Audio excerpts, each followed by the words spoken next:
welcome to the Reasons I'm Broke podcast, your award-winning Reasons I'm Broke podcast. I'm Daniel, and we are live streaming for the second time ever in the podcast history. So huge thanks to everyone who ends up joining us and to you enjoying it on the other end. A couple days later, week later, the clean and edited version. Enjoy, but otherwise, this is us going live right now, and I've got Millennial Mike joining me right below. Welcome back, Millennial Mike.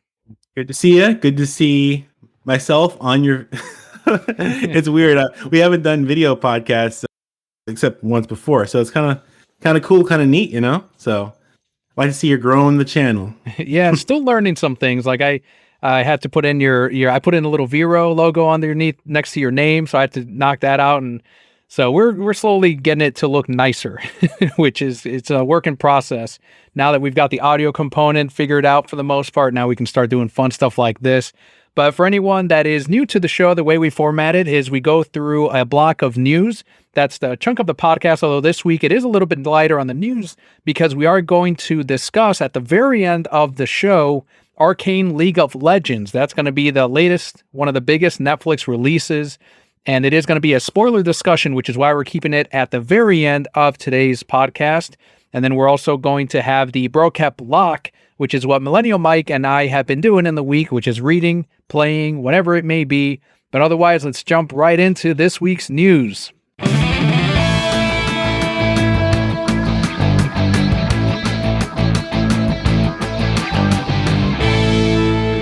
First off, we've got the Nintendo GameCube, as initially the purple color for it was a little bit controversial. In an interview with Video Games Chronicle, Nintendo's former Vice President of Marketing and Corporate Affairs, Perrin Kaplan, revealed that the GameCube's purple launch color was a concern.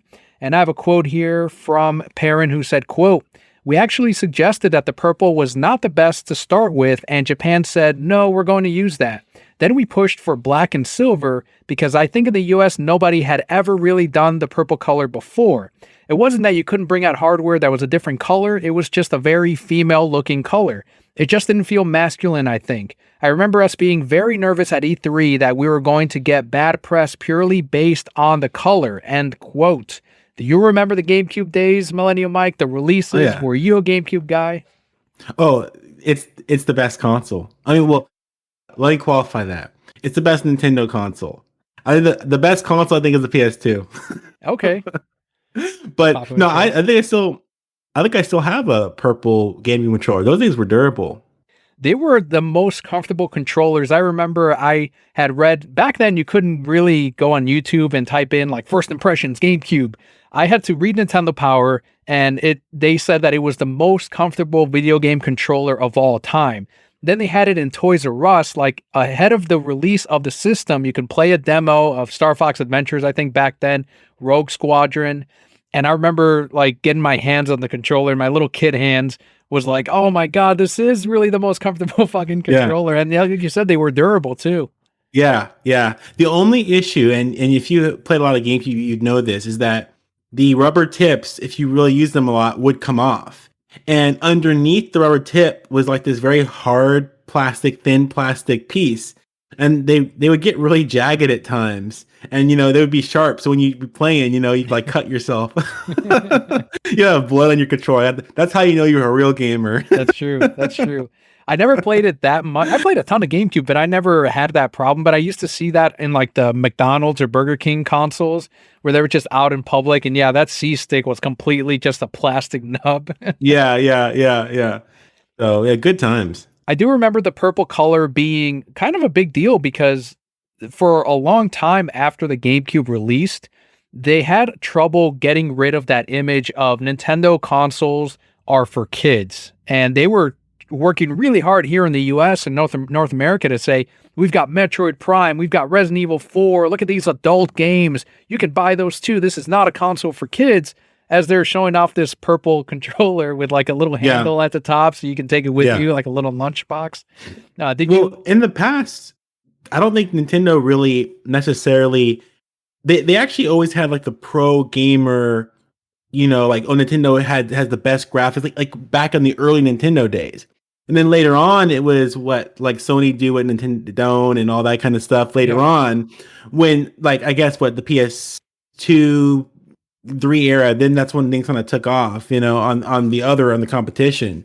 And then that's when they started leaning into, the GameCube was actually probably one of their best consoles as far as like the both the developer support and the overall like design. It used the disc, although it was that little tiny disc, but whatever.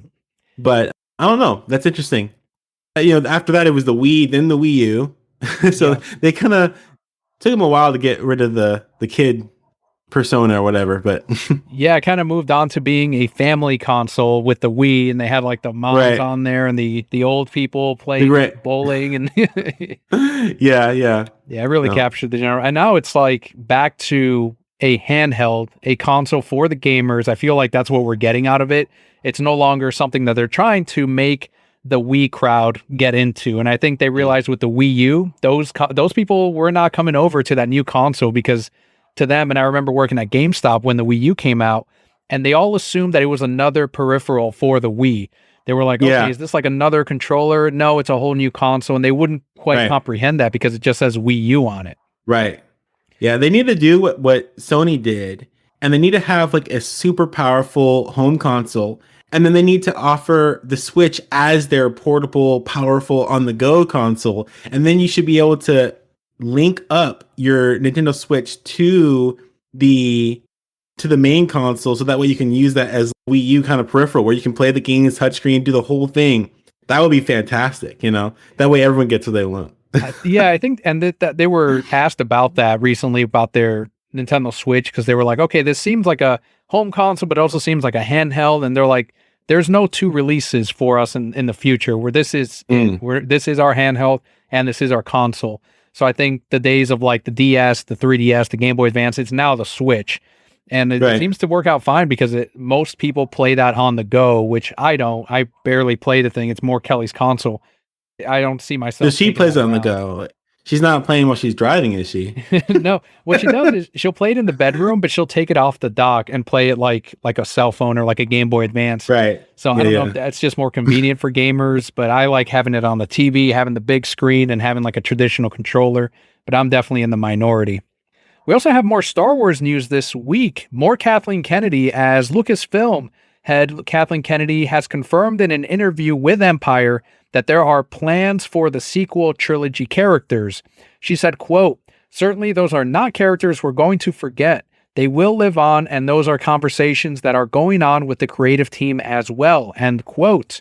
And John Boyega famously said, "You're not going to Disney Plus me," when he was asked about if we're going to see more from Finn in the future. I'm kind of surprised that they are in fact going to at least have plans to use these characters again. Now, I wouldn't be. It'd make more sense if they showed up in the animated series or in a new animated show. But do you think that we'll see live action or TV or movies or something with these characters? Well, I don't know. It's really hard to say. Everyone has a different opinion on the franchise, and despite what it seems as though might be the majority or the loud minority or whatever we want to call it, it always seems like Disney, and maybe it's just an illusion, but Disney always seems to know what they want to do. And they always seem to double down on their decision, regardless of what people may be saying online or whatever. So I don't know. I mean, they made these characters underneath Kathleen Kennedy's regime. I would imagine that she would probably want to continue to exploit those characters. Why start all over again? Didn't they renew Kathleen Kennedy's deal Yeah, recently? as of Yeah, last week, they did. So right. they like what she's doing, or I don't know. If they want to come up with something new or whatever, because this is the thing, right? I feel like regardless of whether it's the new characters are universally praised or whatever, there is a very strong portion of people who like what they did with the sequel trilogy. So you would think, okay, Kathleen Kennedy is going to stay. The last thing that you want to do is alienate the people who stuck around during the Kathleen Kennedy regime. It's like if you keep going with what you have, you're more likely to at least hold on to the people who stuck around.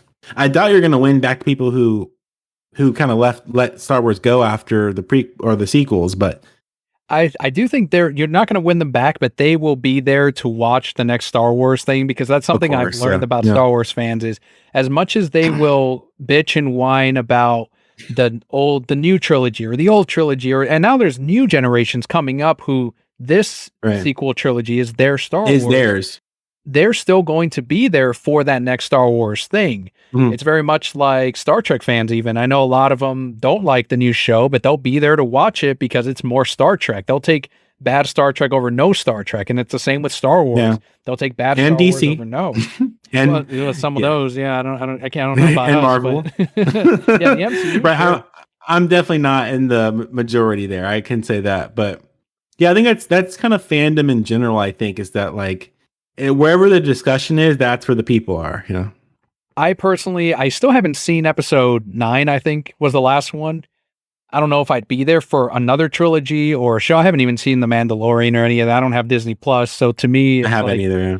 take it or leave it. I don't care. I'm a casual Star Wars fan. I don't hate it. I don't love it. I'm just like, yeah, they're all Right. the same. They're all Star Wars. They're all okay. None of them are really terrible. It's as far as what I've seen. So not a huge deal to me. We got more Ridley Scott news this week, though. Last week he went off on superhero films. Now he's going off on millennials. So he's going right after you What? there. Yeah. I must have missed that. In spite of the critical acclaim of Ridley Scott's The Last Duel, the movie had little impact at the box office. So it goes to show you once again that you don't appeal to the Rotten Tomatoes critics, because that does not mean that it's going to earn you box office numbers. And yeah, some people are swayed by those things, but in this case, and I do want to talk about The Last Duel, and I have my thoughts on why I don't think it performed too well. But Ridley said, quote, "I think what it boils down to, what we've got today are the audiences who were brought up on these fucking cell phones. The millennials do not ever want to be taught anything unless you're told it on a cell phone. This is a broad stroke, but I think we're dealing with it right now with Facebook. This is a misdirection that has happened where it's given the wrong kind of confidence to the latest generation, I think," end quote. He then went on to say that he thought Disney did a very good job of marketing the movie and that he stands by it regardless of the underperformance at the box office. So before we go into his other quote on what he thought of the project, because it was a Fox project before Disney bought it, Disney probably would never have put up the money to make this movie. What do you think about him blaming millennials for The Last Duel and not doing well? It's not necessarily. It's not an op-ed from Martin Scorsese. That's for sure. And Martin is definitely a lot more articulate when he's talking about his opinions and whatnot. But the thing is that I'm very sympathetic to these older, established, traditional creators, because although they always sound, and regardless of whether they sound like this or not, people are always going to call them the old man shaking fist at cloud or whatever. Right. They have a certain insight onto their cinema that no one today has. And I think what he's talking about, he said it very crudely, but there is a certain attention span element to that. A lot of people can't even go to a blockbuster movie without, talking or, or making disruptions or without being able to focus. And a lot of times, the movies nowadays are very made for people who don't want to focus on details and pick apart a movie and really, it's more about the flashing colors and the bright colors and flashing lights and whatnot, which is certainly true. So, I mean, I have to basically translate for him, but I do understand there's an element to what he's saying that is very true. Millennials is a very wide bracket. So to say that is certainly going to draw some criticism toward your claim, but the general cell phone using, instant gratification youth that's coming up in especially the West, but all over the world now, definitely an element. In a very abstract way. Yeah, I think you brought up an important point there where millennials are 25 to about early 40s. So I think he means the Generation Z, I think is what they're calling them now. Zoomers or something. So newer millennials and probably your Gen Z. Yeah. And looking at this movie, I went and I saw it in theaters, and this isn't one that I watched because I'm like, oh, I saw that commercial and it looked great. I saw on Twitter that people were like, this is Ben's new movie. This is Ridley Scott's new movie. And I'm like, oh, great. I like both those guys. And I'm glad I saw this tweet because otherwise I probably wouldn't have known about it. And Yeah. my brother told me about it too. He's like, this is coming out and it's good. I went and saw it, liked it. But this is not a movie that after seeing it, I can't figure out a way that you can market this because it's not action packed. It has very strong actors. It's got beautiful sets, beautiful directing from Ridley Scott, and it's got star power. Maybe that's the way I'd do it. I'd be like Matt Damon, Ben Affleck, Adam Driver. Like those are the big hitters here. Throw them up on the screen like crazy because this is not an action movie. It's not Gladiator. It's not Blade Runner. It's not Aliens. So it's tough. It was a tough sell for sure. And I honestly didn't expect it. For example, House of Gucci just came out, and that has way more marketability because you have Lady Gaga in there, and people are going out to see it for the actors. So I think they should have kind of done the same here with Last Also, Duel. Gucci is a very popular brand. True, So very true. to put a drama behind a very, very popular brand that a lot of young people are familiar with and identify with, I mean, they can't afford, but but they definitely ones, yeah. But yeah, no. So I definitely think, and I think that the marketing for The Last Duel, like, I didn't see the movie, but I saw a lot of the trailers, and the trailers always seem to kind of be like, I had enough like insight, and I could see like what the themes of the movie were, like just watching the trailer. But I also could see that they are very much marketing the trailer around this duel, right? So like they wouldn't actually show you this duel, but of course the title plus the way that they marketed the how they put the trailer together made you feel as though it was building anticipation for the namesake of the movie. So if you were to like go into that movie and be like, oh man, I can't wait to watch The Last Duel, you could very well be disappointed. Or if you heard a review that said, oh, there wasn't very much action in it, then you probably would avoid it. And here's what he had to say about Disney supposedly doing a decent job marketing it. He said, quote, "That's the call Fox made. We all thought it was a terrific script and we made it. You can't win all the time. I've never had one regret on any movie I've ever made. Nothing. I learned very early on to be your own critic," end quote. We talked earlier how his latest movie is House of Gucci. It's currently in theaters. I don't think this movie would have been made under Disney's watch. It's one of those that they inherited from the Fox buyout.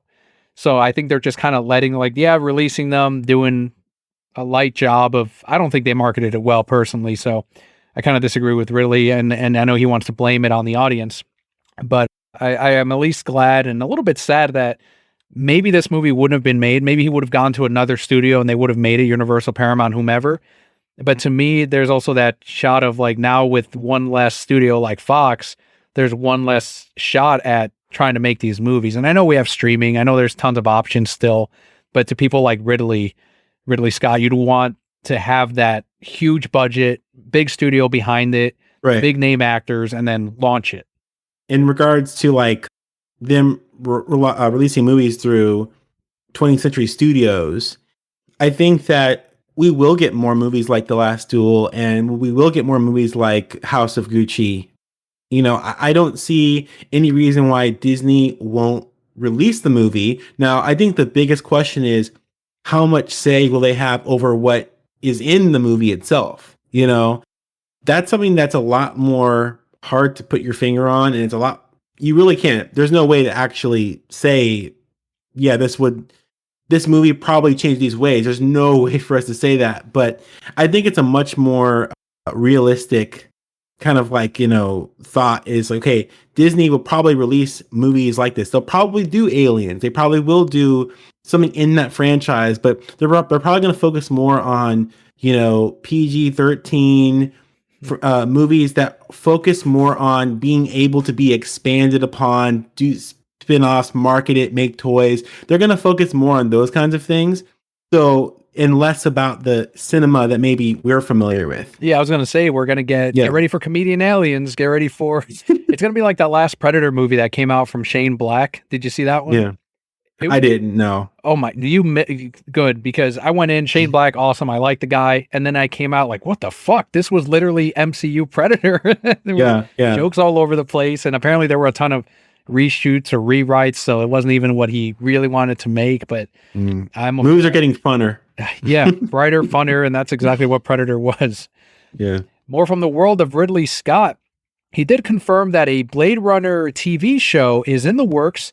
This was through an interview with the BBC. It is going to be a live action series. He said, quote, we have already written the pilot for Blade Runner and the Bible. So we're already presenting Blade Runner as a TV show the first 10 hours, end quote. So that's kind of unexpected to me because the last one didn't do great, although it has a great following. People kind of discovered it, the one by Denis Villeneuve.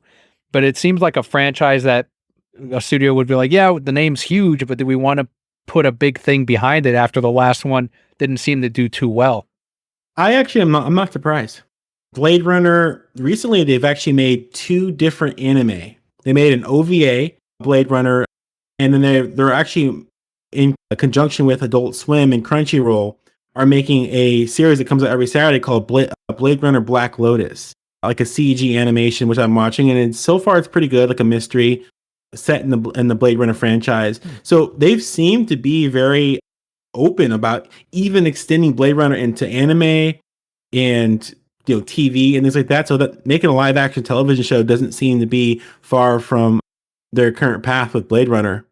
I know that the comics have still continued. They've opened up that lore, and it did okay when it was releasing. They've kind of not relaunched it, but once an arc ends, they'll have a new one like 2049, 2099, Blade Runner, and there's like a prequel. Blade Runner Origins was one of the series. So they don't have an ongoing thing with it. They'll just kind of keep releasing miniseries to kind of keep that world alive. But I'll check it out. It's not, depending on what it shows up on. I really enjoyed the last one, but I haven't been, keeping up on, like you said, the recent stuff, like the anime series, Black Lotus. Yeah, it says right here, debuted on Adult Swim earlier this month. Looks like most likely maybe FX, maybe it'll be on that same, what'd you say it was on again? Crunchyroll? Adult Swim and Crunchyroll. It's a joint project with them. So you can probably watch on Adult Swim's website, like, maybe like the last episode, you can always see like the previous one. That's how they usually do it. And then after the whole thing is out, you could probably watch everything. Like they have Ghost in the Shell, Standalone Complex, the original Ghost in the Shell TV series on there. You can watch the full thing for free with ads. So they'll probably do something similar like that for this too. More Blade Runner is not necessarily a bad thing, right? Before we go into what I think we're both really excited to jump in on, which is Arcane, we do have this month's What's New on HBO Max. These are the December 2021 highlights. So going through the full list here, and then we'll jump back and forth on some things that maybe you and I are going to revisit or that we particularly enjoyed, might recommend to the Brokehead core out there. We've got Interview with the Vampire, The Hobbit, An Unexpected Journey, The Mask, Mortal Kombat, that's the 1995 one, the good one, Mortal Kombat Battle of the Realms, which is the latest animated movie, No Country for Old Men, Seven, The Matrix Resurrections, and Young Justice Season 4. Again, these are just the highlights, stuff that I picked out that I really enjoyed myself. You can find the full list online, but anything here, what sticks out to you first? Seven, mostly because of its iconic namesake. No Country for Old Man, old man, and No Country for Martin Scorsese. So you did a lot of good picks here. Young Justice Season 4, man, I stopped after. So they had the original on, what was it? The original Young Cartoon Justice Network. came out. Was it on Cartoon Network? Yeah. Yeah. And then they had, because I remember they had it like on a behind a paywall on a certain service for a bit too. It was on DC Universe, and then it merged over to HBO Max. Okay. Yeah, I watched, I think season 3, and then 4, I don't think I kind of, the quality went down, in my opinion. Yeah. I don't know what, it really, really went down, and the writing is not great, and it lacks the edge that it had in the beginning. Also, I feel it doesn't really feel like, because I like Young Justice because it felt like a more adult Teen Titans. Sure. And I think that the better Teen Titans is still Teen Titans Go. Like, we're making that comparison. But Young Justice, I remember when that first came out, it was very well written. I enjoyed it. The animation was solid. Then they canceled that. They also canceled Green Lantern, the animated series, years ago. Kelly and I talked about it here on the show and how they should review. It's funny you mentioned that because one of the voice actors who is in that show is also in the show that we're going to talk about. Really? Which one? Go ahead. Yeah, Silco. It's let's see here, Silco. Jason Spizak. And who's he play on Young Justice or Green Lantern? On Green Lantern, he plays. Let's see here. He plays Hal Jordan. No. I was gonna say they sound very different. No. Talented fucking. No. Yeah, no. Yeah, I'm not sure. I'd have to. There's a bunch of stuff on this IMDb, and I'm not like fluent in going through here, but I just know because I have a friend of mine who's a big fan of this show, and he told me that he recognized immediately Jason Spizak's name and got really excited about watching the show because he really liked that voice actor. And it's funny because I had already seen the first 3 episodes, which we'll talk more about. And I'm like, oh my God, Silco's my favorite character as well. Like I totally get it. His voice actor makes that character so good. So yeah.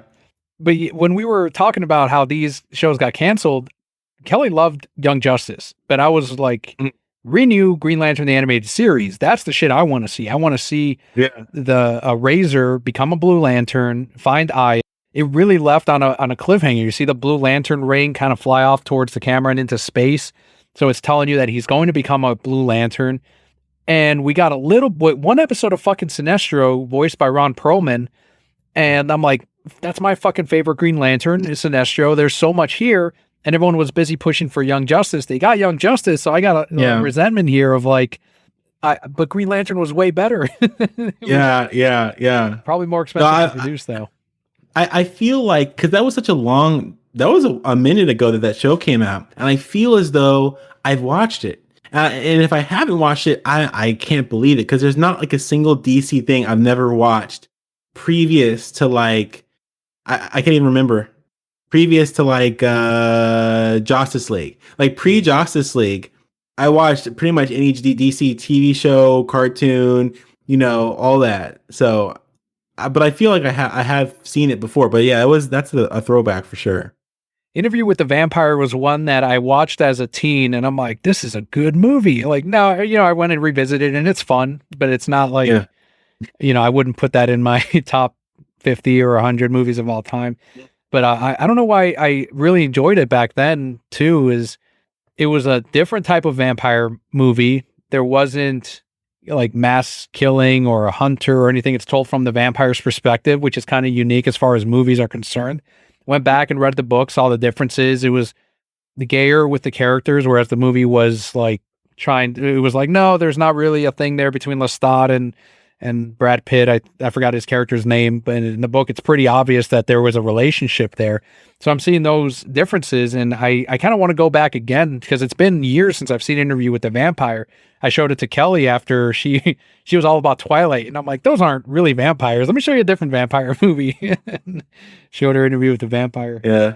It seemed like vampires are really getting popular in Japan right now, at least amongst anime this season. So for me to make a sweeping statement like that is incorrect, but they have like a handful of shows that are all vampire centric. And then the next season coming up, there's also several shows coming out vampire centric too. So it's really strange. A lot of the people in the community are talking about like, man, like vampires are really booming in Japanese anime right now. So I wonder if maybe this is kind of a coordinated attack here on HBO's part. It could be.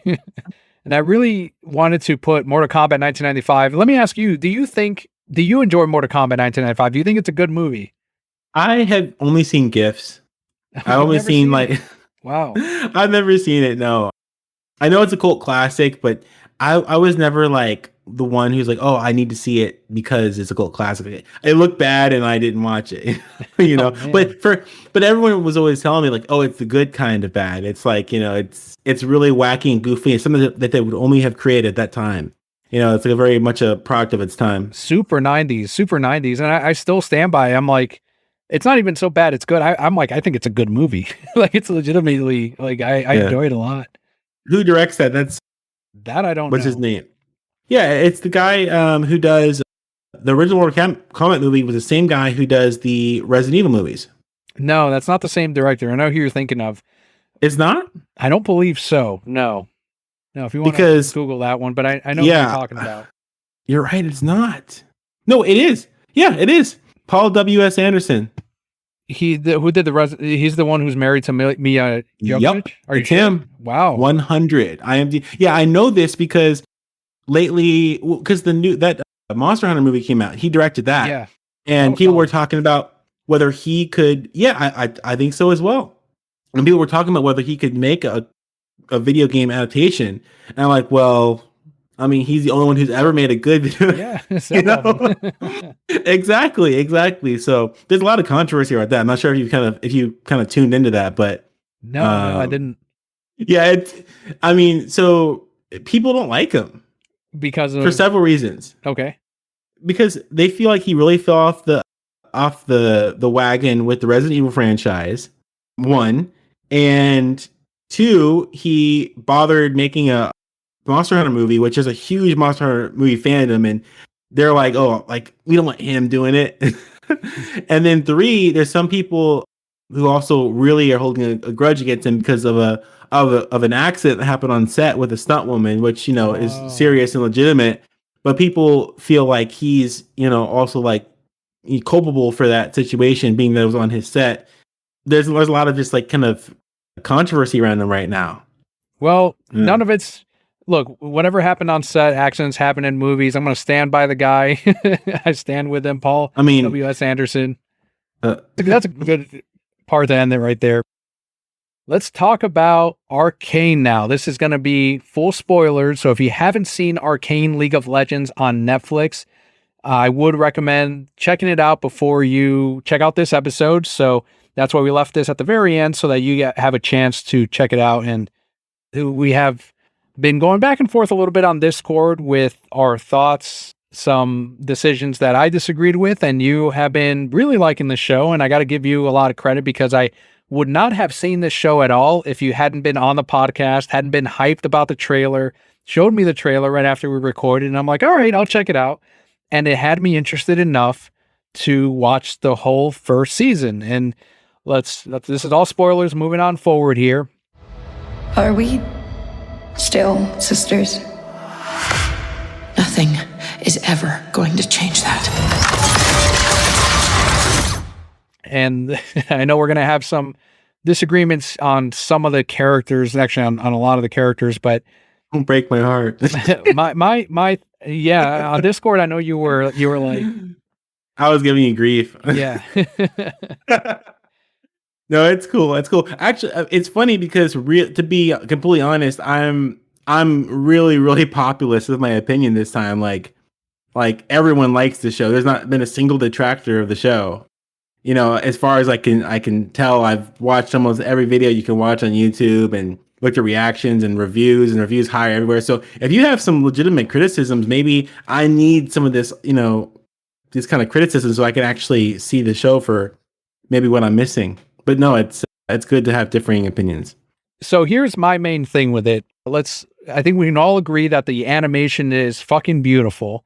I will agree with you there. It's gorgeous. There's nothing lacking in the characterizations of everyone on here. Everyone's got their own movements. Like, for example, Vi is very stiff, and someone like Silco is just cool all the time. And yeah, he's great. We've got Powder, Jinx, who she's always very animated, always moving, very unpredictable. And it's just done incredibly well. There's some shots in which they'll hold on a landscape that it's like, you can tell they fucking worked hard on it. So yeah, keep it on there and let us enjoy all of these different strokes. I'd love to see a making of documentary on how they pull this off, how much of it was hand drawn, how much of that was done quicker because it is computer animated. Now talk about the animation. Let me know. I mean, there's nothing really short-handed on it. So the animation studio is a French studio based in Paris called Fortiche. And they've been working with the Riot team for the past 10 years, making their cinematics for all their video games. One of the big popular ones that did was like somewhere between 6 to 8 years ago, the Get Jinxed video where they announced and presented Jinx as a video game character for the first time. That was a really big one that they did with the Riot Company. So this is kind of like their magnum opus. You know, this art style that they use. From what I understand, the faces are actually like 2-dimensional, and then the body and the frame is all 3-dimensional. That's how they're able to get these extremely expressive, I mean, I haven't seen facial expressions this powerful on a 3D animation ever. Period. I don't know how to describe facial expressions. I don't know what word I could use, but the point that I'm getting across here is that there's so much nuance that you can tell all the details and emotions in a person's face. And because it's so powerful and detailed, you can have a scene where they're not speaking, where you just have two characters, and you can get the same degree of face acting that you can get out of an actual live action movie. It's I swear it's insane. I haven't seen anything like it. You have to watch it to understand. And some of the most powerful scenes in the show, like the end of episode 3, benefited massively from this. That plus the god tier voice acting just throws it over the edge, like 10 out of 10. In my opinion, so when I saw Into the Spider-Verse, I was like, this is the best thing ever. Mm-hmm. Unique animation, beautiful animation, the movement, the colors, the music, the art, everything came together harmoniously to create this creative project that elevated animation as a medium, right? And this did it again. I think this is the new Into the Spider-Verse. I think it's better than Into the Spider-Verse. Blew me off, just out my seat. Incredible. Just like Into the Spider-Verse, and they're different, but there was nothing I could find wrong with either one of those, like with Into the Spider-Verse or Arcane. And you brought up a very important thing here where no Pixar movie or current animated, and I know computer animation is still relatively young in the scheme of art, but nothing has gotten to this, and I haven't seen a lot of it, so maybe there is, but to me, I haven't seen something this expressive in animation, either 3D or 2D would be the closest because they can do a little bit more with like the different eyebrows and everything. 3D, they have to actually, but in this case, they got it all down. You can see little eye twitches, little eye movements that tell you a lot. It's all very intentional as far as what the emotion that the character is expressing. It's all there. You know what the character is going through. Yeah. They talk about how communication is 90% visual, where here it really benefited the show so much because while I have problems with writing on some of these characters and their arcs, I knew what they were feeling at that moment because of the animation, because of the music and the shadows and lighting, all of that. There was not one thing I could point to when it comes to animation that I would say I would have done this better. And I really want to see what other things or other projects this studio does.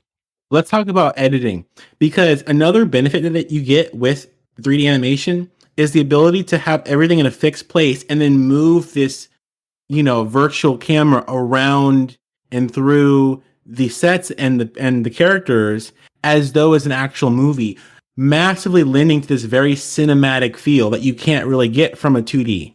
It's very, very difficult to do. Some of the shots that they got out of here were just so cinematic. These pans, these zooms, they had a lot of like visual storytelling. I'm not sure if you remembered that one scene, but do you remember the scene where they had the characters, they were like crawling through like this hole, and as they went into the hole, it would cut to another scene where you saw an enforcer putting a bullet into a hole, and it cut between the going into, like, I was like, this is Snyder. Yeah. I was like, oh my God. And that sex scene between Jace and Mel, what's her name? Mel, I forgot her last name. Medarda. That panned, or it didn't pan, it was, pan is everything. I'm a terrible cinematographer. But it cut between that scene and then Victor working on the cube, or that rune, and the blood kind of going in, and there is some symbolism there, like that straight. Yep. I was like, oh my goodness. I was clapping my hands. I was like, oh my God. Bet you were. This is cinema. Like, Martin Scorsese would be proud. When you were saying I'm on episode 3, 4, whatever, this is cinema, when that exact scene that you're talking about, the love scene, and then it's going back and forth, that was the first time I'm like, this is elevated as far as like the editing, because you can say what you want about the animation, but as far as like it's blending and mixing these scenes together and beautifully to where And the meaning. Yeah. there's meaning. They mirror each other, and I was like, they fucking thought this out, and they didn't need to. They didn't fucking need to. This is a show based on a fucking video game. You put League of Legends on it, people are gonna fucking watch it. You don't have to even know. Like I saw this trailer and my eye for cinema, I'm like, I was looking around and I'm like, does anyone else see this? Like this trailer, like, okay, like maybe this trailer is just all the good parts and none of the bad parts. Maybe this is just like, maybe this is just like made up for the trailer and the show will be something else. But I mean, the production value did not let up at a single moment throughout the entire show. And in a lot of ways, only got better as time went on. So yeah, just those scenes like that, so much intentionality behind every transition, the cinematic parallels, like when Victor was winding that boat up when he was, when he was young, that boat. And then you see him when he gets his leg, right, in episode like 7 or 8 or something like that. And he's running for the first time. You see the boat behind him. I'm like, no words, no dialogue, just music and visuals. I'm like, this is what I want as a film fan. I'm just blown away. Just like, oh my God. Blown away. It was gorgeous. Yeah, the editing was amazing. What other good things you want to talk about with before we go into like some of my issues with it? Man, I mean, so there's too much to talk about, and it's gonna be kind of hard to like, I don't know, to speak about the show with a certain level of intentionality and kind of like segment it and make it like really like, organized, because there's just so many things I could say, and I, to say it all at once would be kind of just, like ranting. But the characters, I think, they're all very unique and diverse in visuals, and I think the show has a very level-headed grasp of politics and human nature, and showing a certain antagonism to every character, right? It's so well thought out, so insightful, level-headed, and wise in the way that it talks about class and people and, and betrayal and, love and hate, violence, and all these different elements in such a balanced and a true to life, realistic, fair way that I rarely see from content nowadays. The fact that this also was in this animation based on a video game, it's just unnecessary. They did not need to go this hard. Yeah. They did not need to pop off like that. What was also great about what tells you about the quality of this show is that someone like me and Kelly, who don't play League of Legends, know very little about it. I kind of recognize Jinx. Kelly watched? Did Kelly watch it too? She did. She was watching because I was like, okay, I need to finish this before Millennial Mike and I record. Final episode is on Saturdays when that released. So I was like, do you mind if I play this? Because normally I'll play something and she'll fall asleep to it because she works very early in the morning. And at the start of it, she was like, I know we're supposed to like this Jinx character, but I'm like, yeah, I don't like her at all. And I'm like, no, I'm with you. And then it became one of her favorite characters towards the end, right behind Silco, actually. Yeah. So yeah, she was like, no, I like Silco. And I'm like, followed by who? And she had to think. She's like, I guess Jinx. So by the end of it, I didn't like Powder. I didn't like Powder either. Okay. So that's another thing I love about it, is because she acts like a kid. Like so much multimedia that we watch nowadays have adults playing kids that act like several years older. They dress, they interact with other people, they speak like they're older. They don't act like a kid. Jinx acts like a kid, and it's annoying. It's annoying, to a certain degree. I mean, you could see a certain level of like naivety and, to her. So you understood why she acted that way, but you still didn't like it. It's not like enjoyable to be around. And I think that really, I don't know, it added a lot more like humanity to the character. One scene that I thought was great was when she was flipping out after Violet told her she couldn't go. It was ugly. It was like really, really ugly in a way that like I remember acting like that as a kid. Now she's probably a little crazy because there might be something off about her. So maybe it's even more extreme, I guess, in her. But just the way that she's like slobbering all over herself and throwing stuff and like just like hitting herself and screaming and shouting in a room on her own was like there's a certain level of honesty to that it felt as though you were a voyeur, like you were watching something that you were seeing like the truth. So I was like really, when I saw it, I was like really taken aback. I'm like, this is really, I don't think I should be here. So yeah, seriously. And the fact that they could even pull that off in animation, I was just like, oh my goodness. She was ugly crying. Yeah, big time. And then of course, what did you think about the scene, the base violence necessary for change, the ending of that, where Powder comes back against her sister's will, brings her monkey bomb that she constructed, and ends up killing her family, trying to save them.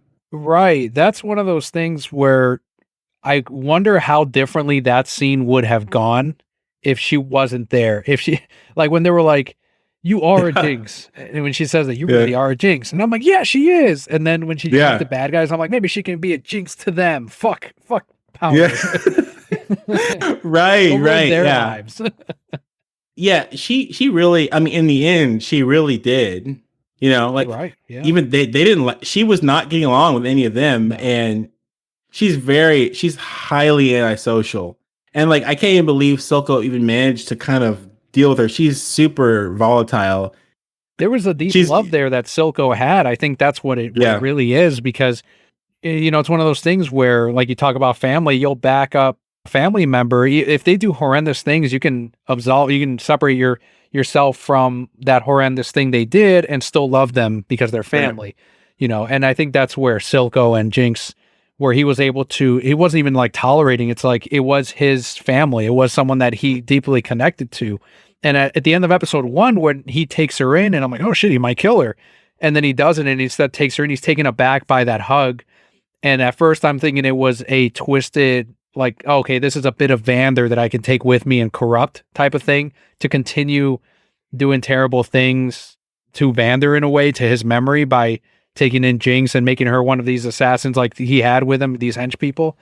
But then it turns out that throughout the years, he grew close with Jinx. They both grew close to each other. And I know Kelly, for example, viewed it as like, and a lot of people viewed it in a romantic way, especially in that scene where he's lowering her into the water. And they were like this close, like they were going to kiss. Also, when she was sitting on his lap honestly, I have a lot of feelings about that. And after you're done, I'll tell you what I think. Well, just to wrap up, what I was thinking here is, and then at the end, he tells her very clearly, you're my daughter, and I wouldn't have given you up for any of that. I had doubts leading up to that scene of like, maybe he is trying to get rid of her. Maybe he would allow her to die. But then his reactions to her being hurt, to trying to save her at all costs, I had then no doubt that this is a man that loved his daughter and would do whatever he needed to save her, even if it cost him his empire. It's funny because I think it kind of reflects on a kind of smothering, intoxicating, and even maybe in a way a hurtful element of parentage, which can be that you try to put your own hopes and dreams onto your child despite their own wishes, right? Mm-hmm. And I think that Silco, being a bad person with hopes and dreams that obviously reflect his morality, would do the same thing. So the love that he has and the feelings he has are just like any parent, but they just come from a person who has an antisocial, morality, basically. So I think, when he saw Jinx, he's like, this is an opportunity for me to raise a person who's like me, who was like me, and give her a future that I maybe never had, or to do things over again. So that way I can feel, to kind of vicariously relive my life and maybe change things that I would have changed. Cause he said like, we will show them, he's basically saying like, I will show them, basically. So, there's a certain selfish element to that, but I think in a lot of ways, all parents have that selfish innate desire, and it's not unnatural. Can we just talk about Silco for 3 hours? Because you could just He's dissect great. that character. At the beginning, good. Vander, like I that was the character I related to the most, and they of course made him super cool and like this great character, and I'm like, well, they better not fucking kill him. And I told you that on Discord. I'm like, you're gonna fucking kill him.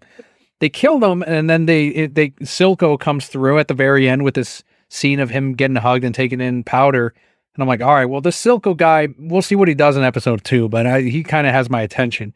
And that kept me throughout the rest of the season. And they really did pull a fucking My Hero Academia where I loved All Might. They took him away from the show, and I was like, fuck this show. This series did it Lord of the Rings style, where I was dragged to every one of those movies by my friend who kept promising me more tree monsters, the Ents. I'm like, well, I'm only going for those fucking things. I got tricked. And this is what happened with this one too. And until the very fucking last scene of the show, Silco is there. And then they fucking take him away. And I'm like, it's like that GIF I put up of Kramer, like, well, I'm fucking out.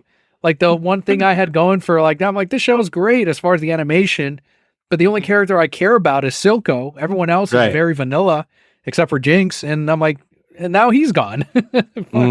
They got me twice. Well, I think that the show, see, this is the thing. I think the show is very smart. The fact that the show created these characters makes me know that if I continue with the show, that it will continue to create things that I want to see. So I'm not like so overly attached over Silco or Vander or any of these particular characters in an isolated sense where I'm only here for them. Like, well, the show created them. Like, they're a part of the show. So, I do understand how you feel though. Like, I was really, emotionally, I was really moved after seeing Jinx kill Silco in a way that I didn't think that I would be, because Silco is, he's a deplorable individual in a lot of ways, but everyone here is an antagonist in a lot of ways, and there's a lot of bloodletting from even the heroes. Like that scene with Jace when he kills that kid, in the fight with. It's funny because they're having this very Saturday morning cartoon. Hey, let's have these two heroes get together and fight and do some cool MCU stuff, and then at the end, he ended up murking a kid. So it really changed the dynamic of that and kind of brought it back down to the level that we were used to after seeing, the end of episode 3, for instance, kind of setting the tone for the show. Jinx shooting Silco, like that surprised me a lot. And I understand that he had the gun right there and he was aiming it at Vi, trying to stop her from convincing Jinx to do the right thing, essentially. And I don't know if it was the surprise of the bullet or she didn't trust, and maybe there was part of me like, who's he going to aim it at? I was kind of thinking, is it going to be a Vi, or is it going to, even at the very end there, I'm like, he could possibly shoot Jinx even if it, I don't know. And he, now looking back on it, of course he would shoot Vi, protect Jinx. Yeah. But her turning around and fucking firing at him, why do you think she did that as opposed to anything else? So this is my, I have two different opinions on this. So my cynical opinion would be that they had a bunch of people tied up in, Death of the Family kind of, or not Death of the Family, but the one where Joker brings everyone and they have the faces, Death of the Family. Yeah, Death of the Family kind of scene, and they basically kind of have like a quota, like, we're gonna kill somebody here, and Silco is the old bad guy who, it's his time, and it works for several different reasons. I mean, one, Jinx does love Silco, so her killing Silco will make her feel like she can't go back. Like, I kill people that I care about, and I'm not ever gonna change. He also is a character that I think, as this franchise begins to expand, he is going to become less and less relevant. The best things about him is his relationship with Jinx and his relationship with Vander, right? But this older generation of people, right? They've expressed that they don't want to be like, they've kind of sunk back to a more of paternal roles, and they want to be supporting the next generation. They don't want to be like at the front lines. Vander's done with, with the gloves. He's done with the fighting, and Silco has established his empire, and he doesn't have any desire to be like, this kind of revolutionary person to try to create this nation of Zon. He wants to kind of just exploit things from the background. So I don't really see them as gonna as having very powerful active roles going in the future. I see characters like Jace and Victor being the characters that are going to have the most influence on how the show progresses. But so I basically to get back to what I was saying is that the fact that he died works on multiple levels. It gives Jinx motivation to kind of become this antagonist that she's going to be, that it's clear that she's going to be. She was always a tragic character from the beginning. I could tell, and that's the direction that it was going. And Violet obviously is a character that she seems like she's going to be an important character going forward. Caitlyn, I thought Caitlyn was dead like multiple times. Jinx really had me going with the platter. Yes. I was like, whoa. She's bad. And then Caitlyn either. I'm like, fuck her too. I hope she dies. Dude, if Jinx killed Caitlyn, that would give imagine the rivalry that Vi would be like, yeah, I want to love you, but I can't. This is too much. And then Jinx would be like, well, this is who I am, and that would create a really powerful dynamic going forward into the future. Imagine that being on her ledger for the rest of the franchise. Well, and that's one thing that the show I will give it credit for. As much as now I'm out of it. I'm not going to be back for season 2. They set up these things where there was this piece going to happen with these votes between the counselors and all them. And then she fires this missile, which is definitely going to start this huge conflict between the underworld and everyone else. So it could effectively ruin that. We don't know which of those characters lived or died that were in that room. This relationship between Vi and Jinx now is more separated because of the fact that she's now even more on her own without Silco. And then, as you mentioned, Caitlyn is there she's too far gone. She'd kill her. And she almost did. She really almost did. So there's a lot to come back to if you're going to go see season 2, because it seems like it just started as far as this conflict between these two different worlds. You don't need Silco anymore. And I get that that's maybe why they killed him, because Jinx is now causing that rift. Yeah. What are your criticisms of the show? It's literally just the same thing. I don't care about these characters. With these other, I'm like, why am I coming back for season 2? Silco's gone. Vander's dead. Am I coming back for the animation and the beautiful editing? I can see a compilation. I can go on YouTube and check those things out. I can talk to you and be like, oh, season 2, episode 3 had this cool scene. All right, I might go check it out. But otherwise, I don't care. I don't like Vi. I don't think she's likable at all. Caitlyn, same thing, flat. The two scientists, the guy with the leg and the other guy, he can't do any decisions for himself. The guy with the big hammer. Yeah. And that was something. Well, because Mel, his relationship with Mel is very one-sided in that she controls, anything that she says, he'll go along with. Yeah. He's a simp. He is. Yeah. I didn't respect that about him. I did not. Yeah. And even Kelly was saying the same thing. She said it a little more crassly, but she was like, this man can't make a decision by his own damn self. He needs another woman to tell him what to do. And that's exactly what he fucking did. Yeah. And I'm not, she's not saying, and I'm not saying that that's a bad thing, but that's literally his entire character. There's very little independent thought there. I was a little bit interested in the scientist and how he was going to affect his body, but there wasn't a whole lot there. I kind of like that underground scientist guy. I don't know his name, but he had the big mutation. Yeah. So they never mentioned his name, I don't think verbally, but his name is Sing or Singe or something like that.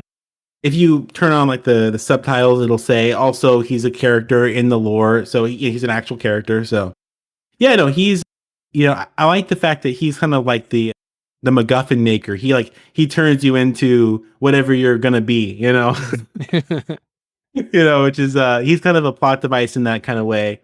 But I like his voice, and I like his, his image and all of that. But yeah, no, I do regret that, they weren't able to keep the characters around. Although I think even if they did keep the characters around, I'm not really sure if you get much of them, going forward. And I admit, Vi is a flat character. I mean, if you're looking at him from the standpoint of, for instance, her and Jinx, right? Vi lost her parents, but Jinx also lost her parents. Everything that affects Vi also affects Jinx. right? But Jinx is a much more interesting character. Vi has really cool gauntlets.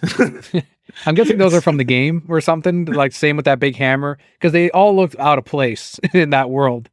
I'm Oh, you guessing think they were so? power up. Yeah.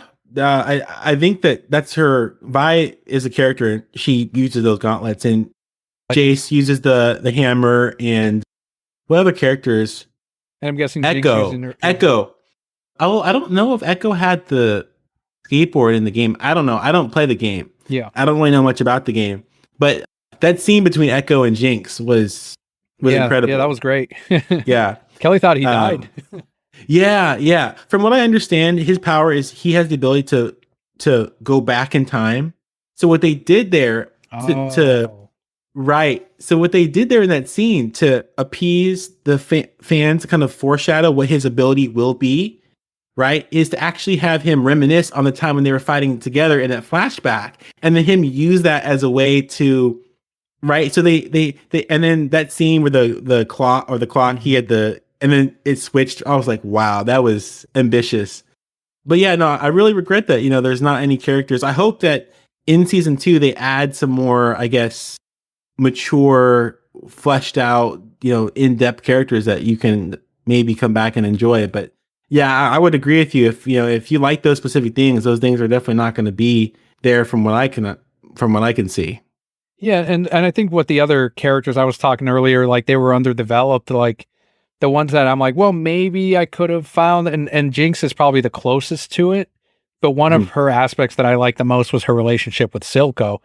Her relationship between Vi and herself, I'm like, it's kind of the same thing the whole time of Vi, like, oh, I shouldn't have left and I shouldn't have done that, but I still love you and you're still my sister. Are you really my sister? Like, it was basically that back and forth for 9 episodes or 7 episodes or whatever. So to me, that's not enough to hook me in for a season 2. Right. What she ends up doing with the bomb, I think Vi it's okay with Vi. Yeah. It's not like she killed Caitlyn, like you were saying. Like, that would have been fucking insane, and I wouldn't have missed Caitlyn. So, and that relationship between Vi and Caitlyn also, to me, came out of nowhere. I felt like they traveled a little bit together, and suddenly they really cared about each other. And I had some issues with that.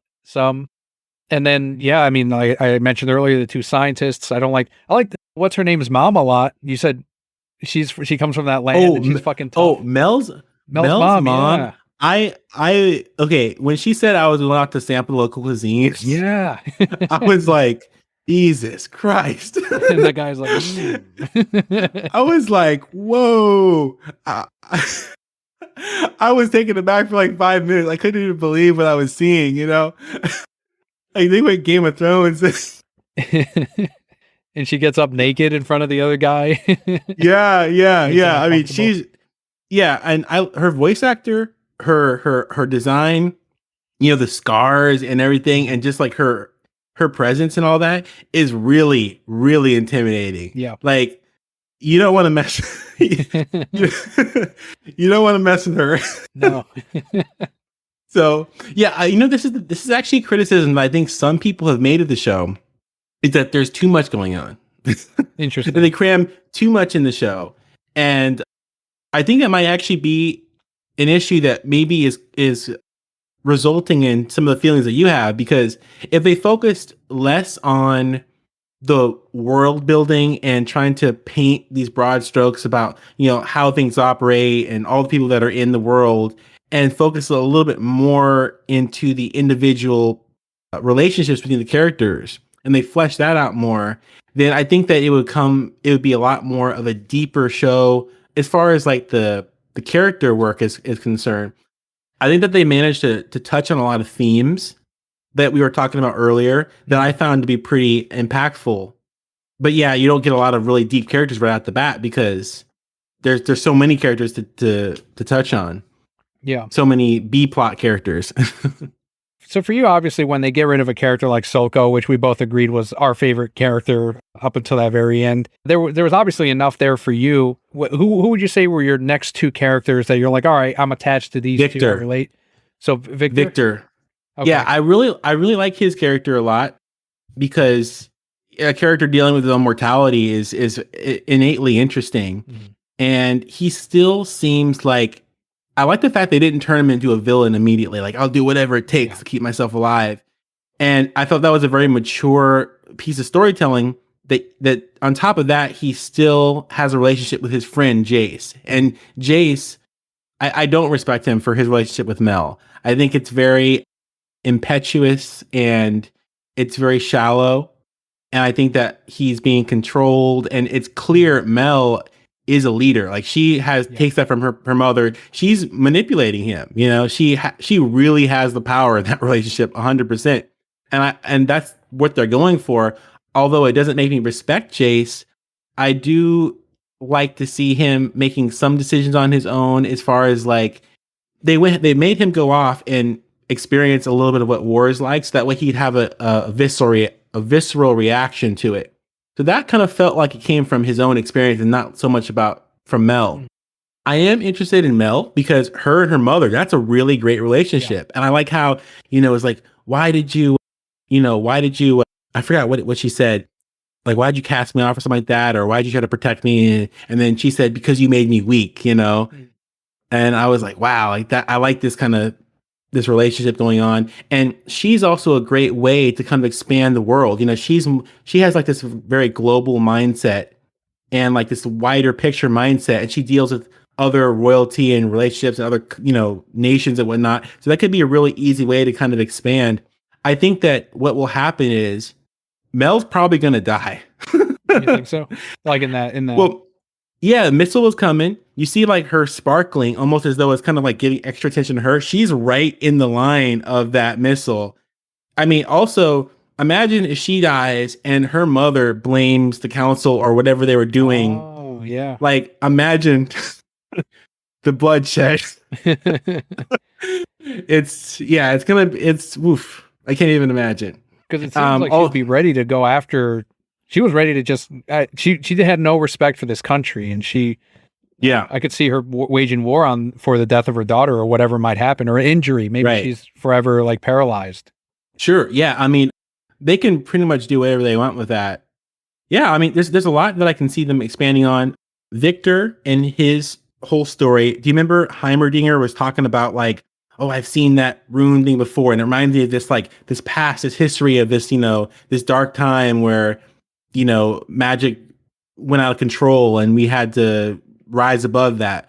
And he's like, that's what that is right there. And then he's trying to save himself. And this thing is starting to become sentient and it's starting to react with his body in a weird way. And he's almost controlled by it. I think that's going to start another thing. So you have like this national thing, and then you have like this existential crisis going on, perhaps with Victor. He has his own existential crisis going on. This thing could possibly create this, dark age that as far as we know it. Jace and his relationship with the company, and Mel. Caitlin, I think, could be this I think they could expand Caitlin and make her this very like on the ground, sleuthing kind of character who's always investigating into these, these different things that are happening. And I think that what's probably going to happen is Caitlin will probably go after Jinx. She'll run away. Yeah. She'll follow Jinx and follow her trail and whatnot. And Vi will probably try to go after Caitlin because like Caitlin is going to be like, oh, I have to kill her. And then Vi's like, don't do it. Don't do it. And then like, yeah, I have to. And then there's going to be some. So I can see all sorts of stuff blossoming out of this. Yeah. Or have to take her in. I don't know what. But this is the thing. Caitlin's mom was in there and she's 100% going to die. Caitlin's mom was in the chamber, the building where the missile hit. Yeah, the chamber. She's going to die 100%. Yeah, no, you're right. I guarantee it. That would cause a bigger thing between her and Jinx. And then that would, in turn, because Vi apparently has feelings for Caitlin, that'll cause another problem. So that seems to be the direction that it is going in. What are we looking at? 2023 or so before season 2 comes out? I know they just announced that they are actually doing season 2. Yeah, I don't know. This show has been they've been working on the show for 6 years. Holy And shit. if you assume they kind of went into like, a freeze, like a dead zone during 2020, like everyone did, they've basically been working on it for 5 years. They have a lot of the frames and the preliminary work done because the show is done now. So that will speed things up a little bit. And with all the popularity of the show, they'll probably have money to expand, their production and all that. So I could probably see it coming out in maybe another 2 or 3 years, maybe. Okay. But that's my very unprofessional opinion.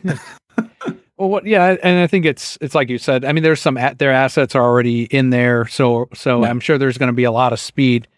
But even with a lot of those models already done, they're going to go a lot faster. They're going to be able to complete this show. They probably have stories, beats already written. Obviously, they do with the way that episode 5, the finale ended. Yeah, we're going to get it a lot quicker than expected. And you know what? I might go back and give it one more watch, like from beginning to end. And I've got other shows. I got Tiger King season 2. That shit is fucking, oh my God. That's so fucking good. Yeah. So I'm going to go finish that. And Kirby Enthusiasm is still coming out with a new episode every week up until mid-December. On HBO, right? Yeah. Yeah. But once that's all done, as long as nothing else crazy comes out, I'll probably go back, give this another shot, just so I can see and understand a little bit more the politics behind everything that was happening, because there was a lot of that there. And I know I did call this a show that is aimed at teenagers, angsty teenagers. And I think as far as the character development, like I think the characters like Jinx or Vi, they will appeal a lot to them for sure. But the plot itself and characters like Silco are characters that I think people my age maybe might relate more to. Right. So I think there is something there for everyone. And as long as I can look into more of the politics and plot points of it, then I think I will enjoy it a little bit more, especially knowing that, all right, I'm over the emotional loss of Silco. I know it's going to happen, but I can at least watch it for enjoyment. Yeah. No, I'm definitely going to watch it again as well, multiple times, because there's a lot of allusions that happen like earlier on to later episodes, and a lot of, like, for instance, Echo's an interesting character because he shows up several episodes before you know who he is. So when he does certain things, you're like, well, why did he do that? Like, what's the deal with this character? And then once you realize who it is, you can then go back and realize, oh, that's why I know that's Echo now. So now I can reframe it, and I can understand what's going on and his motivations and all that. But yeah, I'm really happy that I talked to you about this because, yeah, I do think that Vi is kind of a two-dimensional character. And I was really just kind of so entranced by the beautiful animation and her fight scenes. Like I love the way they put so much detail into the fight, and they feel so realistic, like a real fighter, it's not over the top when she's like really getting into it. Like she goes for a lot of body shots to weaken them up. And then she, a lot of blocks, a lot of dodges and grapples that are all very realistic and pragmatic. So when you watch it, like it feels so real. Now, of course, sometimes she'll like punch you really hard with the gloves and then you'll go flying, right? Mm-hmm. But for the most part, they really have this very grounded feeling and understanding of like a boxer. And you can really see that. So I lose all my maturity. I'm like, ooh, pretty, So I definitely am glad that you brought that up. And maybe after watching a second time, I'll kind of see some of those cracks and the chinks in her armor, so to speak. Yeah, next time you're on, I'd kind of want to see what you think of it on your second visit. Like now that you're kind of looking at it from a more, all right, let me see what, at least this is what I do. Like I try to take some things apart or try to find some faults in certain things. So, and I'm sure you will. Yeah. You and I kind of align on a lot of the way we watch things. So I think you will, but I don't think it'll be enough to where you won't enjoy the show any less. I think you'll still like the stuff that you like, and maybe I'll grow to like a little bit more of the. I'm curious to know if I will see any other character in a new light. Like, oh, you know what? Yeah. I actually like this character more this time around. So I don't know. Maybe I'll hate Silco by my second through. I don't know. Like that guy sucks. Yeah, I know. I think that there's so much there that I think we're both probably missing a lot. And, I was focused more on like, the visuals, like the symbolisms, a lot of the Zack Snyder kind of like visual storytelling that they did in this. Just the imagery itself is beautiful, and kind of just the experience of it, and not so much about like the individual characters, I would say. And you were focused more on like the very individual, interpersonal character relationships and all that. So there's definitely a lot more to get out of it. So we'll have to reconvene and share our notes. Absolutely. Well, awesome. I think that about wraps it up for our Arcane discussion. Let's go into the final segment of today's episode, and that is the more personal side, the Bro Cat block. So Millennial Mike, what's been going on since you were just on a couple weeks ago, and I'm glad you were able to come back on again. So I know it's a week or two, but I'm hogging. Well, after Arcane came out, I texted you immediately after I finished episode 3, I believe it was. I said, we need to do an emergency Arcane podcast. You're like, okay. And then we pushed it out again because I watched the second act 2, and then, like we probably should finish it first. So yeah, no, I'm hogging the spotlight here. But yeah, in the meantime, what I've been doing, aside from watching Arcane and talking about it, fantasizing about it, and bothering you about it, is getting back into Overwatch. Playing a lot of Overwatch recently.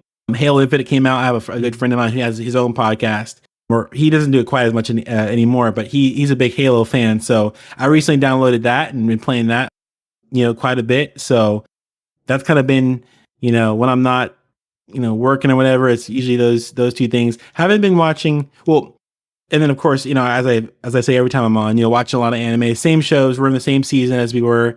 The only new show that came out since the last time that we talked was Blade Runner. Black Lotus. It's the only new show after we last talked that came out that I started watching. So yeah, just Overwatch, Halo Infinite, and my weekly haul of anime that I'm always on. So is Halo is awesome, I'm guessing. I've heard nothing but good things about it. Have you gotten like a chance to go deep into it? That's a good question, actually, because it's funny. When I saw the original trailer for Halo, I was really, really disappointed. Everyone's talking about how great it was going to be, and it looks so bland. Criticisms, yeah. Yeah, it was really, really bland. Like, man, this couldn't look any more bland. I don't like the I still don't really like the models. They feel like toys. Like their arms and their torso and their waist and their legs feel very sectional. Because I guess, and they just feel very wide and clunky, and they look like toys. So it just kind of weird. Like I played Destiny, and the characters look a lot more creative and interesting, in my opinion. Also, I think it's really weird how you ADS, how you aim down sights in Halo.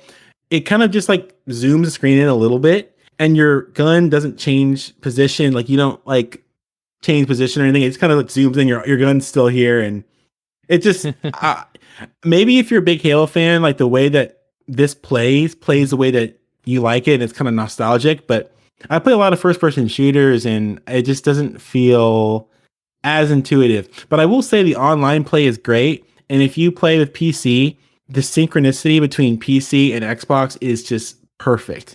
You can send someone an invite through Xbox, what do they call it? Xbox Live. Yeah. And it works perfectly on Xbox as it does on a PC, and you can make a group really easily. And the voice chat comms are great quality, like no latency. I had an issue when I first started playing where it wouldn't let me. And if you're playing Halo Infinite on PC, listen to this. When you first start, you're probably not going to be able to keybind. So if you try to change your keybinds up, you won't be able to do it. What you have to do is you have to play a few games, restart the game, all F4, go back in, and then you should be able to keybind. Because it was driving me insane. I was about to quit the game because I couldn't get my keybinds. So, but yeah, it's pretty fun, and I think that it'll be a really great way to play with my Xbox buddies. Did you see that Halo TV show teaser that they put out? That was pretty good. Yeah, I was like, I like the production quality. Right, that's the thing. Like, I know it's just a little thing. It's a zoom in of the camera or the suit, basically. But the suit looked fucking amazing. It looked like straight out of the fucking game. I think they showed some of Master Chief's back as well, from what I remember. Yeah, camera went up to the back of his head. So it's really cool. I'm glad that they're really expanding on the Halo franchise on all fronts. It seems like they're diving into TV shows. It's an era in which you have all these streaming services. You can make a TV show out of almost any property. And as League of Legends Arcane has shown, you can make something quality out of a video game based property. No more are the days of, it's based on a video game. It's probably not going to be good. And hopefully anime follows suit very soon. Right. Well, it's funny because a lot of gamers play games because of the story. And a lot of game developers they win awards for the story. The Last of Us is getting a HBO TV show, right? Yeah. I mean, if it's anything like the game, it's going to be amazing, with actors that can add a little bit more expressiveness and reality to these characters. And a lot of these animation or these game developers are really, really good at 3D animations. So it just kind of works. So I'm really excited about this Halo thing, even though I've actually never played a Halo game until Infinite. I'm a brand new Halo player, but I'm willing to check the show out. Yeah, that's really interesting. I didn't know that. That probably affects some of when you're talking about the sites, and it's probably like a normal Halo thing where they're used to it. That's how it's always been, so that's how they're keeping it. Once Maceo comes back on the rotation, I'm sure he's played it. I'll have to ask him because he's a big Halo guy. Scott as well, another host on here. He likes Halo, even though he doesn't have a new Xbox. So I'm going to ask him that question. I got to remember that to ask Maceo if that is a difference. And if he's listening, he'll probably let me know on Discord. And they don't call it ADS; they call it Zoom. So like when you're going through your keybinds, it's not like every first person shooter is always called ADS or aiming down sight. But when you go into Halo, it's Zoom. It's like so yeah, whatever, ADS sounds like a more modern thing for sure. Like I'm sure in 007 GoldenEye it was Zoom. Press R2 to Zoom. Yeah. Right. Sites. Yeah, Halo's been around for a minute, so maybe it was like they just thought that, hey, we should call it Zoom because that's how it's always been or something. Probably. Yeah. Because Halo fans would be upset if they changed, even if it's the exact same thing, what it does, but they changed the name of it, they'd have a riot. Just like any fandom, right? Right. Yeah. Yeah. We know all too well. Right. I haven't been doing anything too out of the ordinary on my end. I did mention last week, I think for the first time, that I had gotten this job, and you had asked before we recorded what I've been doing as far as that, but like I'm cutting up veggies, like avocados and big celery heads. And I'm like, I don't think I'm doing this the safe way. I'm probably going to lose a finger at some point if I continue this. So last night I was looking up YouTube videos on how to properly cut a celery head, how to properly cut up an avocado. So an onion. Yeah. Like tomatoes. Yeah. Yeah. I've been cooking too. So actually recently, past 4 Sundays, I've been cooking. Like regularly. I've never done this before. This is brand new for me. I'm actually surprised I didn't mention that. But go ahead. Yeah. What are you cooking up? Well, and then I was talking to my friend on the phone, and he was like, tomatoes are the most dangerous. Like it's deceptive, but that skin will get like tough and it'll slip, and you'll cut your fingers more often with the tomato. It's tough on the outside and really soft on the inside. And if you get those beefsteak tomatoes, right, you have to get a really sharp knife if you really want to cut it well. Yeah. And even when you cut it into slices, it like the inside just spill out. Right. It's like what's the point? Like, yeah, it's funny. You almost have to kind of like cut it in 4s and then like take all the inside out and then cut, because the part that you really want to eat, like when you're cutting up, like making a fresca or something like that, is you really don't want that part anyway. You want the more meaty part. Yeah. Yeah. So one of the things I looked up was with the avocado, you take the knife with the seed, stab the seed, twist it, and that'll pull the seed out. And in the video I was watching, they're like, and use your thumb and push the seed out of the way from the inside of the knife, the butcher knife out. I remembered that. I did it today. Boom.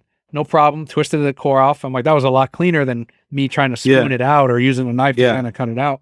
And then I used my thumb, and my thumb like pushed it out with such force that it also went like around and into the fucking butcher knife. And I was like, what the fuck? And thankfully that shit is like that. I don't think they sharpened their knives because it didn't cut me, but it hurt. And I was like, all right, well, I got to find a new way to take the fucking seed out because that didn't work, or I'm doing it wrong where I'm pushing the, I'm like, so I almost had a cut today. Do you cut onions in the right way? That I didn't look up because I don't have to deal with onions, but I'm assuming it'd be similar to a cabbage where I would have to cut it in half, then cut it into a quarter and cut it in other, but I've seen like my parents, they'll do like slices, like big slices. I've seen that in restaurants too. Like literally just as if you were to take an onion and take a thing and like lasers and slice it down. Yeah. I've seen that. So is that how you're supposed to do it? From what I understand is when you're cutting an onion, if you cut it in the wrong way, then it will actually create more of that mist that burns your eyes and makes you cry. And I can tell you that's the truth because I've done it several times in the past few weeks because everything I've been making so far has all had onions in it, which I love onions, but like you want to basically cut the root off because the root is it looks like a root. So you cut that off first, then you cut it in half, and then you flip it to where the bottom or no, not the root, the top of it, which is the stem, right, is facing up, and then you want to cut toward the stem, so they're flat on the, and then you cut toward the stem. If you do it that way toward the stem, then it won't spray. But if you do it the other way, where you're cutting away from the stem, then your eyes will burn. So you want to like cut down like that, and then you want to put your hand on top, and you want to cut it across like this. That's the key, right? And then once you've done that, then you can cut it again, and then it just falls apart in this nice, like perfectly cut pieces. Yeah, that's how the professionals do it. Yeah, I'm guessing you're working towards that. A little practice. Right. Well, the problem with me is whenever I cut it towards, I don't ever cut it deep enough, because you don't want to cut it too deep to where it cuts the actual. You want to cut it to where it's still together. Right. You know, when you're cutting it like this way.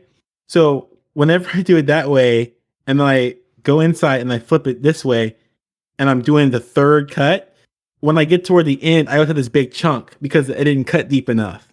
So I have to like just basically like cut that up on its own. I'm trying to describe it as detailed as I can, but it's not. But yeah, so I'm getting there. You know, I need a better, sharper knife so I can just. That's what my buddy was telling me. He's like, the number one thing you need is a very, very sharp knife. It needs to be sharp, otherwise it's gonna slip, and then you'll cut yourself. And cut yourself, yeah.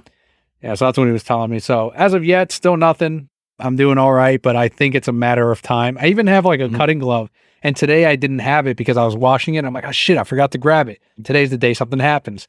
And then I almost had that accident with the seed.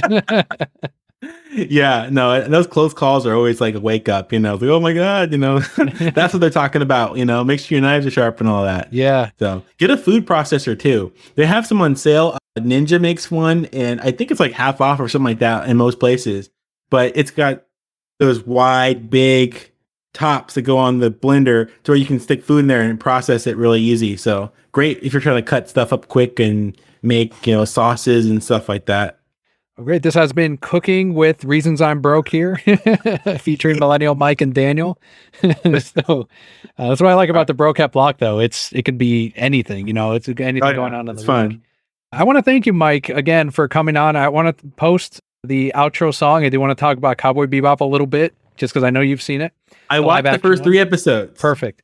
So otherwise, let them know where they can find you. There will be a link in the description, but in case they're driving, where can they find you? Vero.co/Millennial Mike. So you can find me on Vero. Also, you can find me on Reason I'm Broke server as well. So, you know, join his Patreon. You know, join us at the Brokettes, the true ride or die Brokettes. Yeah, the exclusive Discord lounge. Yeah. Yeah. It's a lot of fun. You know, me and the boys are always talking there and goofing off. So I've been recently sharing my food, and it's exclusive. I haven't shared any of that food yet to Vero. So if you want to see my food, what I've been cooking every Sunday, you have to go to Reason I'm Broke Discord server. Oh, looking forward to it. Awesome. So otherwise, you can find us at thereasonsimbroke.com. You will find the link to that Discord that Millennial Mike was talking about, as well as our Twitter, Instagram, everything else, Vero. I do like Vero. And I want to thank you for being on, Millennial Mike, and to you on the other side as well. Thank you for joining us on today's episode, this week's. If you're watching this on the stream, post, or afterward, thank you. And I know there's hiccups sometimes with these live streams. That's what happens with some of these free softwares, but not too bad for our second go at this. And hopefully it'll get better as we continue. It can only go up from here, I think. But it's a lot of fun to stream it, and it's also a lot of fun to clean it up, edit it, and put it out on Apple Podcast. But thank you once again. I've been Daniel, joined by Millennial Mike and Brocat Core. All will be well.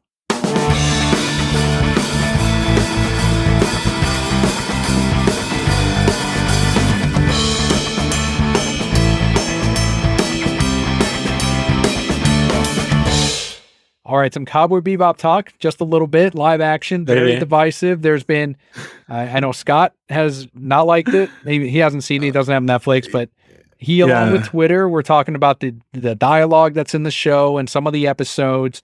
I love the anime a lot, and I know you do, and a lot of us on Discord too. Yeah. What are your initial thoughts, light thoughts on your 3 episodes so far? The humor is very hit and miss, but it's also very hit and very miss. Jet's really great. I really like him, you know, his sense of humor. But I tell you what, though, you've probably seen some GIFs or some screenshots of really cringe stuff, and it is as cringe or more cringe than what you've seen. It really is as cringe as what you've seen. So I would say in general, I'm enjoying it, but I don't know. I don't feel as sacred about it as I thought maybe I would. But if you do feel as sacred about it as maybe I thought that I would feel, then you would definitely be offended by some of the stuff that's in there. So yeah, I sympathize with people who are criticizing the show, and I'm not going to protect the show. I don't really, let it have its criticism and all that, and its bad reviews. It deserves it pretty much, but I don't really have too much of a problem with it. So yeah, I kind of had the same thought here of, I wasn't overly protective of it to the point where I'm like, fuck this show. I'm going to boycott it because I love the anime so much. I'm the kind of guy that's like, well, let me check it out. And if I like it, I like it. And if not, I still have the anime, or I still have that old thing that I enjoy that this thing is based on. And in this case, it is pretty different from the anime as far as the characters, the pacing. I like that you still get that music, the jazz, all of that in there. So it feels like it's fantastic. Yeah. Cowboy Bebop The music in a is way. good. Yeah. However, like, there's some things like the choreography was, and I know you were like, it's fine. But for me, it was like, in some scenes it was a little like whatever, but I'm sure it may improve as it continues. Faye, I thought, was very different from the anime. And like, I'm going back and I'm seeing the anime too, just to make sure, but it seems like a more modernized version of Faye that is so different from her anime counterpart compared to Jet and Spike. Right. Yeah. Well, first and foremost, she's showing up in episodes where she wasn't even in there before. The first episode with the pregnant woman, right? And then the red eye guy, she wasn't in there. Yeah. But they added her in here, which is kind of a spoiler, but not really. As far as her characterization is concerned, I think I kind of like it because she's kind of annoying, but in a endearing kind of way, and especially with Jet and Spike, who kind of like, oh, whatever, they're always kind of just like, shut up, mute. So